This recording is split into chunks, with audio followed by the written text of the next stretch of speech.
Masturbation meaning it is the act of sexually stimulating one's own genitals in order to elicit feelings of sexual arousal, or other forms of sexual pleasure, generally to the point of orgasm.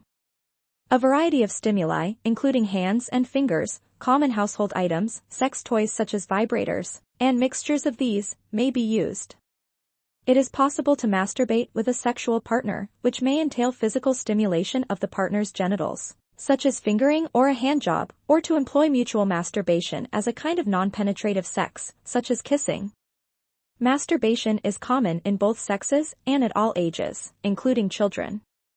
An attitude towards sexual activity in general and masturbation in particular that is positive and constructive has been linked to a variety of physiological and psychological advantages. A causal association between masturbation and any kind of mental or physical condition has not been established. Generally speaking, masturbating in privacy or with a partner is considered a natural and healthy element of the sexual satisfaction process in the Western world.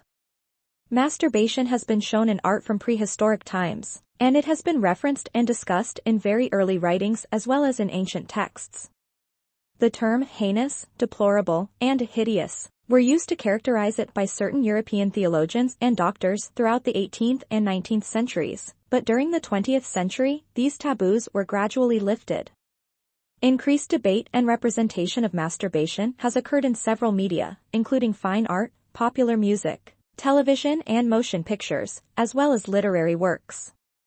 Masturbation is seen differently by different faiths today. Some believe it is a spiritually damaging habit, while others believe it is not, and some adopt a situational approach. The legal position of masturbation has also changed throughout time, and masturbating in public is now prohibited in the majority of nations.